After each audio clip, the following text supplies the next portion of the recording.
Action. Hi, my name is Kayla and I'm a nurse practitioner with United States University.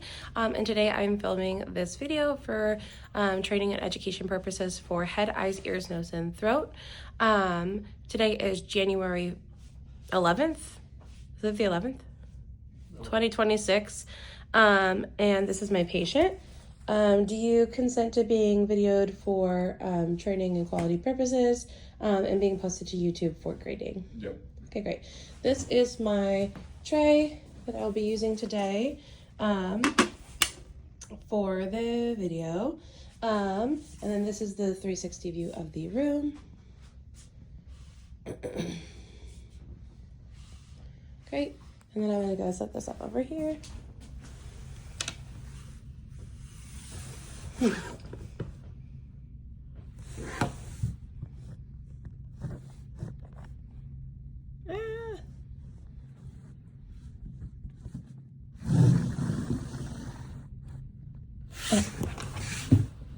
Okay, hi, I'm Kayla. I'm going to be your nurse practitioner today, nurse practitioner student, and we are going to take a look at your head, eyes, ears, nose, and throat. Is that okay with you? Mm-hmm. Okay, awesome. So first we're going to start with your head.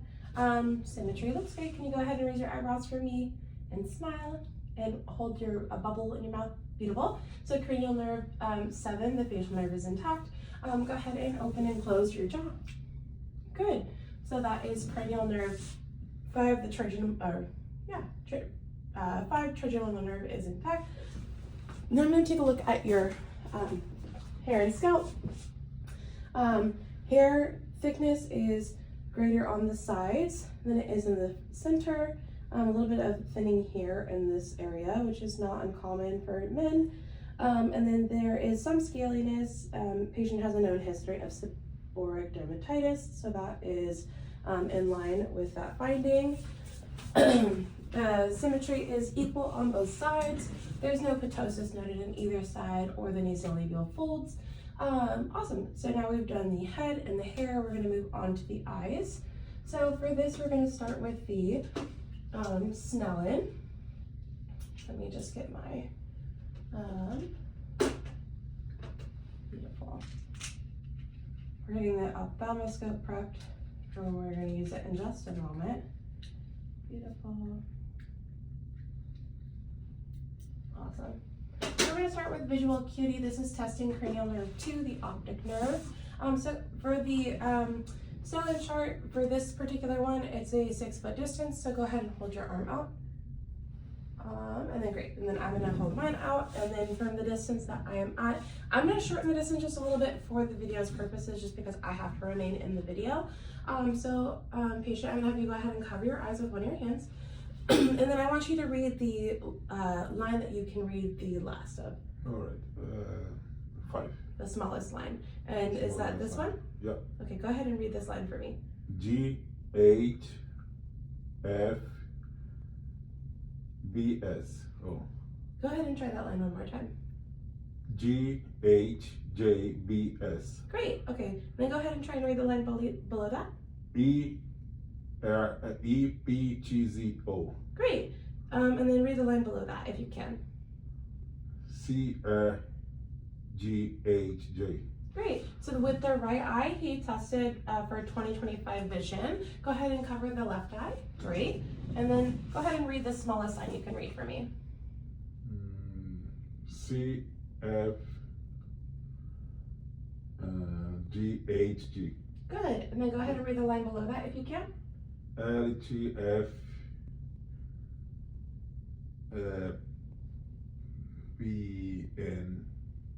Good. That was a difficult one. Yeah, that's okay. So with the left eye, that visual acuity was the 20/25. And then go ahead and uncover both your eyes and read the lowest line that you could read. L, G, F, E, H. Go ahead and read the line above that. C, F, G, H, J. Great. So for both eyes, covered and uncovered, his visual acuity was the 20/25. And he does typically wear lenses, but we didn't have any corrective lenses with us today. So that was with uncorrective lenses. So great job. Now we're going to go ahead and take a look at, and that was cranial nerve 2, the optic nerve. So now we're going to go ahead and take a look at cranial nerve 3. and 6 and 4. So for cranial nerve 3, we're gonna go ahead and come up. And then for cranial nerve 6, we're gonna come to the side, and that's abducens. And then cranial nerve 3, ocular motor up and down, and then come back and come down, and that's trochlear. And we're gonna repeat that on the other side. Great. Come back for 4. Perfect. Then I'm gonna have you continue to follow the pen. So the cranial nerves 3, 4, and 6 are intact. 3 again is ocular motor, 4 is trochlear, and 6 is abducens. Now we're going to test the convergence and accommodation. So go ahead and continue to follow my pen as it comes close to you. Great. You went cross-eyed, so convergence is intact. Now I'm going to have you go ahead and look at the pen, and then look at the wall, and then look at the pen, and look at the wall. Great. So that is accommodation, or sorry, accommodation. Accommodation is intact as well. And then now we're going to check direct light reflex. So go ahead and close your eyes. Great. And open. Great.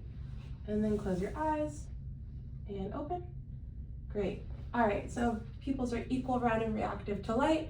Cranial nerve 2 optic is intact. Now we're gonna go ahead and take a look at his internal structures using the ophthalmoscope. So I'm going to use safety first with this practice. We're going to first make sure it's on. Typically with this exam, you would turn the lights on, but for the video's purposes, we're going to leave the lights on. So we would have them off, but we're going to leave them on for right now. All right, great. So I'm going to go ahead and take a look. And then additionally, for safety purposes, you would typically use the otoscope in the eye you're examining. So I have the ophthalmoscope in my left hand, and we're going to look at his left eye, and then I'm going to place my hand on his forehead for safety purposes. So I'm going to go ahead and look. Beautiful. And there's the red light reflex, and we're going to continue to come in. Beautiful. And then we're going to adjust. And here we go. Okay. Vessels are noted, arteries and veins. There is no abnormal structures noted or circumstances noted, and the disc to cup ratio is 1:3, or cup to disc ratio is 1:3. Now I'm going to go ahead and take a look at the other side. Perfect. So again, for safety purposes, the ophthalmoscope is in my right hand because I'm looking through his right eye, and then my hand is going to go on his forehead to avoid any unfortunate bumps. Okay, beautiful. And then the red light reflex is noted, and we're going to follow that in. Okay.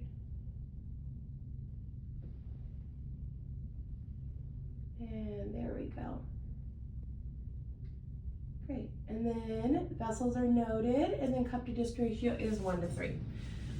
Great. So now that we've assessed his eyes, we're going to take a look at the sinuses, because we forgot to do that when we were looking at the head. So I'm going to have you go ahead and look towards me, and we're going to take a look at these maxillary sinuses and the frontal sinuses. Any pain or tenderness as I'm touching these? Nope. No. Okay, great. They do look a little bit erythematous around the cheeks. We are getting over some sinusitis, so it's a great exam for this time. So we've assessed the head, the face, and now we're going to go ahead and take a look at the ears. Yeah, let's do the ears. So we're going to start with the gross hearing test.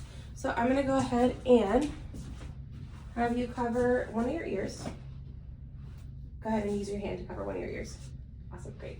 And then I'm going to whisper something to you, and I want you to tell me what I said, okay? Peanut butter. Great. Okay, go ahead and close your other ear. Strawberry. Great. Okay, so gross hearing is intact, so that's cranial nerve 8.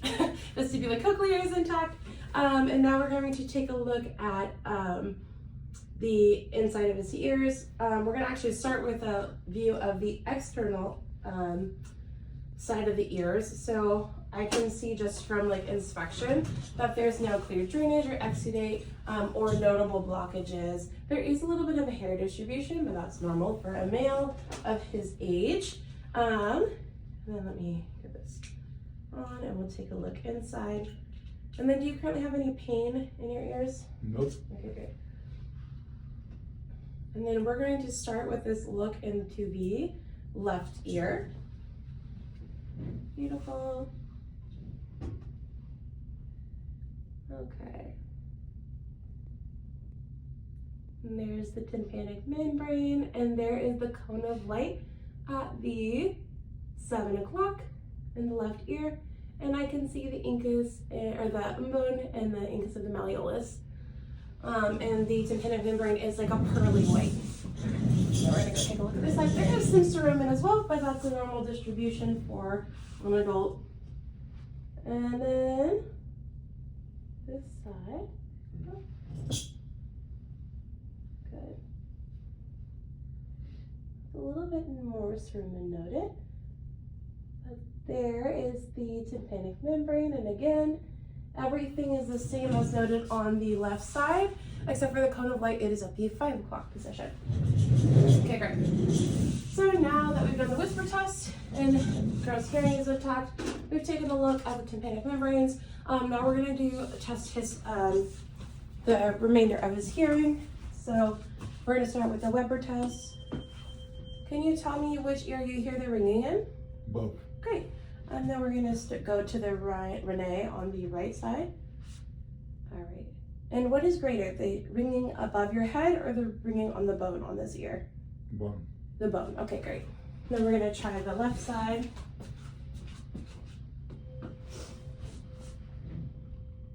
And then which is greater on this ear, the ringing above your head or the ringing on your ear? Ear. Ear. Okay, great. So again,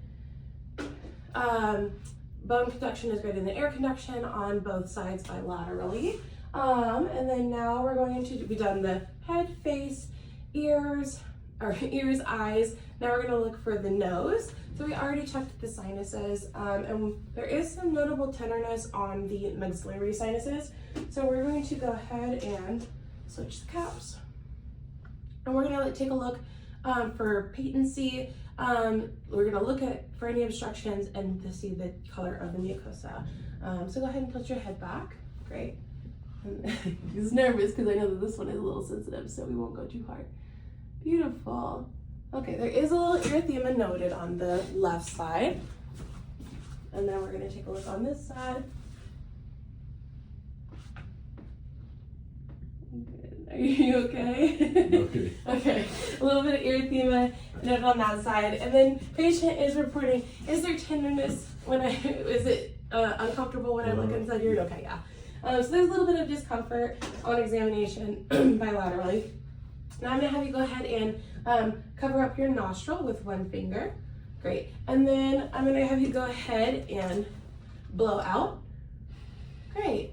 And there's a clear fog on the paper, which is showing that there's patency in that nostril. So go ahead and clear the other side and go ahead and blow. Great. And then there is another, I forget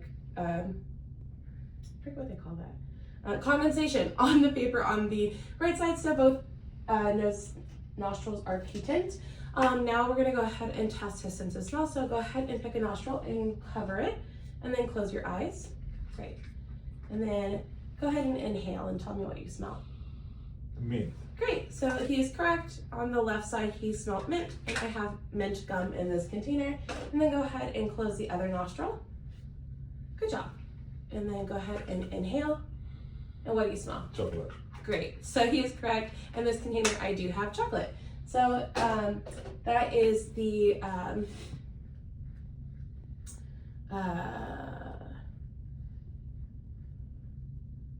shoot. Oh, the cranial nerve 1 olfactory is intact on both sides bilaterally.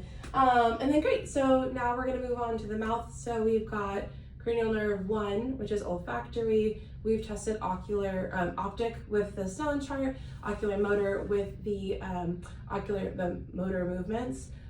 We've done 4, which is the trochlear nerve. We've done 5, which is the trigeminal, which is, I'm gonna have you go ahead and open and close your mouth. Great, so that is testing the trigeminal nerve. He is able, which is intact bilaterally. So that's 5. 6 is the abducens, which we checked when we did the ocular motor. We've checked 7, which is the facial nerves that he showed us when he animated earlier. 8 is the sense of smell, so or was it vestibular cochlear? It was the vestibular cochlear. Now we're going to check for the glossal pharyngeal and the hypoglossal and the vagus nerve. So we're gonna go ahead and I'm gonna have you, I wanna take a look at his throat while I'm doing this. So I'm gonna have you go ahead and stick your tongue out for me as far as you can and say, ah. Good, awesome. And then go ahead and stick your tongue out and then move it side to side. Great, and then I'm gonna have you go ahead and swallow for me. Great, so hypoglossal is intact. When he said ah, the vagus nerve is intact when he stuck his tongue out and moved it side, the vagus nerve was intact when he swallowed, and then the hypoglossal was intact when he stuck his tongue out and moved it side to side. The last cranial nerve that we need to assess is the accessory muscle, and that's in his shoulder, so I'm gonna have you go ahead and shrug for me. Great, awesome. And then while we're on the neck, I'm gonna have you go ahead and tip your head downwards, and then tip it backwards. Great, so flexion and extension is intact, and then go ahead and turn your head side to side. Great, and then tilt your head side to side. Great, and then I'm gonna go ahead and have you tilt your head back just a little bit, and I'm gonna check your trachea. Trachea is intact. Go ahead and bring your chin down. Actually, you can stay there.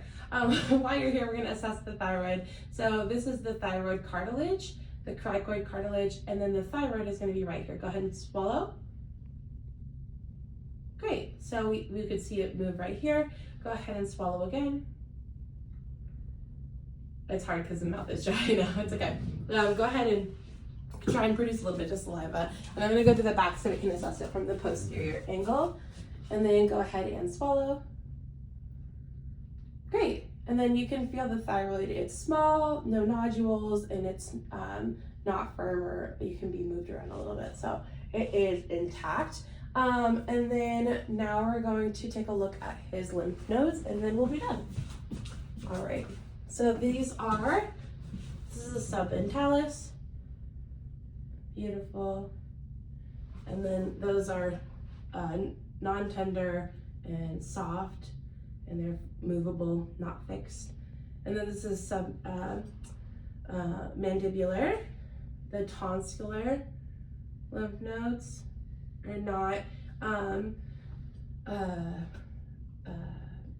not enlarged, and they're soft, which is surprising because his tonsils, when we looked and when he said ah, we were able to see that his tonsils are probably about a grade 2, maybe like a little bit like in between a 1 and 2, a 1.5 and 2.